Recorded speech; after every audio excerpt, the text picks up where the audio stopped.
నాకు ఇంగ్రీడియంట్స్ ఏంటో చెప్పేసేయండి. కొర్రలు, ఓకే, మినప్పప్పు, ఉల్లిపాయ ముక్కలు, శనగపప్పు, ఓకే, కొత్తిమీర, పచ్చిమిర్చి, ఉప్పు వేసి మిక్స్ పెట్టింది, సోడా. సోడా. ఓకే, మరి 1 కప్పు కొర్రలు, 1 కప్పు మినప్పప్పు, ఒక 1 టీ స్పూన్ శనగపప్పు వేసి ఒక 6-8 గంటల పాటు నానబెట్టాలి.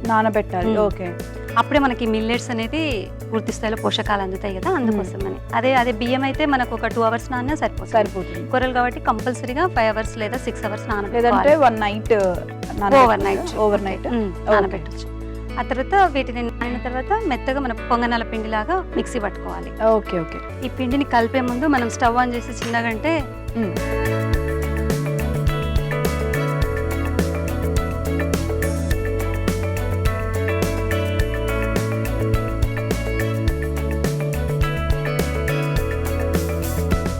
కొంచెం పచ్చికారం అంటే పచ్చిమిరపకాయలు, ఓన్లీ ఉప్పు అంతే. ఉల్లిపాయ ముక్కలు, ఓకే,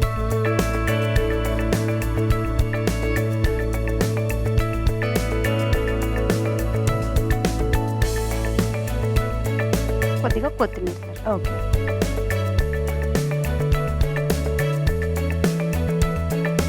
ఇక్కడ సోడా అనేది మన ఇష్టాన్ని బట్టి ఉంటుంది. పెరుగైనా వేసుకోవచ్చు, పెరిగేస్తే సోడా అవసరం లేదు. ఓకే, ఇక్కడ నేను సోడా వేస్తున్నా అనుకుంటే సోడా వేసుకోవచ్చు.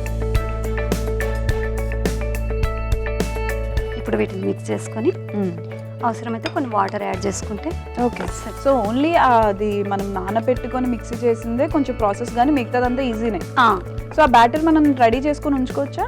నిల్వ ఉంచుకోవచ్చు ఫ్రిడ్జ్ లో, కాకపోతే అప్పటిదప్పుడైతే బెటర్.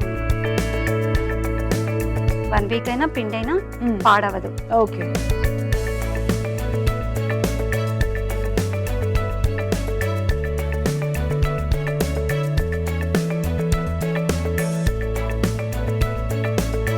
సో ఇది ఎవరి ఇందులో ఇష్టమైతే జీలకర్ర కూడా వేసుకోవచ్చు, నేనైతే వేయట్లేదు. అది మన ఇష్టం. మన ఇష్టం. ఇది కూడా మీ ఓన్ రెసిపీనా? ఎక్కడైనా చూసారా?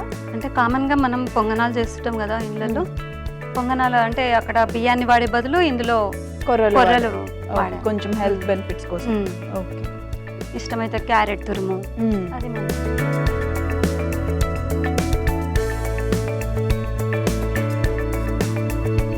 పిన్నం వేడైంది కదా, ఇప్పుడు నూనె వేసి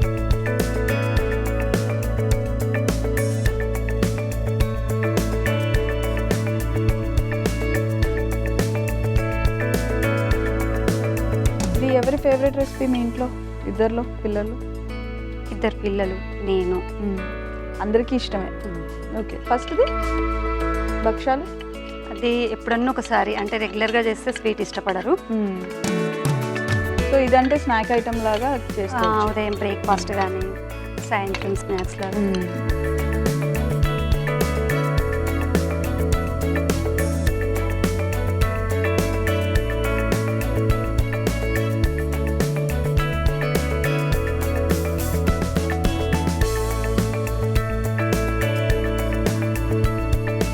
సో ఇంట్లో ఒక్కరు ఉండేటప్పుడు మంచిగా చేసుకోవచ్చు ఇలా కదా, ఎక్కువ వండుకోలేము వద్దు అనుకునేటప్పుడు బాగుంటుంది. ఇందులో మనం కొర్రలు వాడినాం కదా, త్వరగా ఆకలి అనేది వేయదు. అవి నిదానంగా మనకు ఓకే డే మొత్తం మనకి ఫీలింగ్ గా ఉంటుంది. మార్నింగ్ మనకి మార్నింగ్ తింటాం కదా, ఆఫ్టర్నూన్ వరకు బెస్ట్ అనిపిస్తుంది. సో ఓన్లీ ఇడ్లీ దోశ కాకుండా కొంచెం డిఫరెంట్ గా.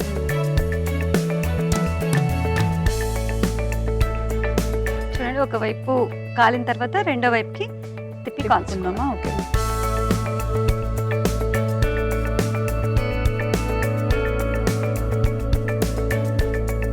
చిన్నపిల్లలకి బాగుంటుంది కదా ఇలా చూడటానికి కానీ ఇలాంటివి తినడానికి కానీ. ఏంటంటే మనకు చట్నీ కూడా అవసరం లేదు, ఇష్టమైతే పల్లి చట్నీతో తీసుకోవచ్చు. ఓకే,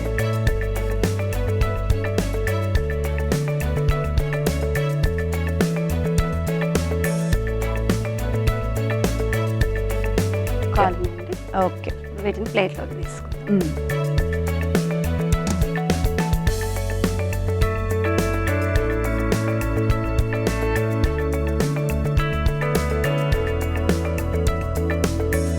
ఇక్కడ ఆయిల్ అనేది కూడా మన ఇష్టం అండి, అంటే ఎక్కువగా కొంతమంది ఎందుకులే తక్కువ తీసుకుంటారు కాబట్టి.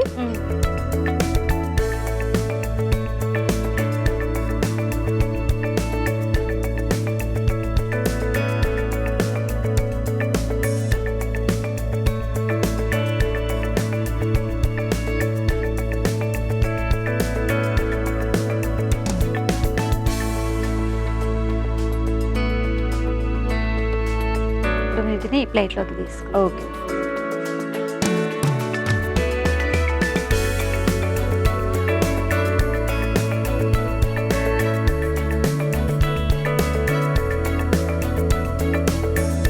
ఓకే మమత గారు, టేస్ట్ చూసి కొర్ర పొంగనాలు ఎలా ఉన్నాయో చెప్పండి. Okay, thank you. కొర్ర పొంగనాలు టేస్ట్ చేసే ముందు తయారీ విధానం ఒకసారి చూసేద్దాం. కొర్ర పొంగనాలు కావలసిన పదార్థాలు: మినప్పప్పు, పచ్చిశనగపప్పు, పచ్చిమిరపకాయల పేస్ట్, కొత్తిమీర, కొర్రలు, ఉల్లిపాయ ముక్కలు, నూనె, వంట సోడా. కొర్ర పొంగనాలు తయారీ విధానం: ముందుగా ఒక మిక్సింగ్ బౌల్ తీసుకొని అందులో నానబెట్టి మిక్సీ పట్టించిన కొర్రలు, మినప్పప్పు, పచ్చిశనగపప్పు బ్యాటర్లో పచ్చిమిర్చి పేస్ట్, ఉల్లిపాయలు, కొత్తిమీర, వంట సోడా వేసి కలుపుకొని పొంగనాల ప్యాన్లో పొంగనాలు వేసి ఫ్రై చేసుకొని డిష్ అవుట్ చేసుకొని సర్వ్ చేసుకోవాలి. అంతే, కొర్ర పొంగనాలు రెడీ.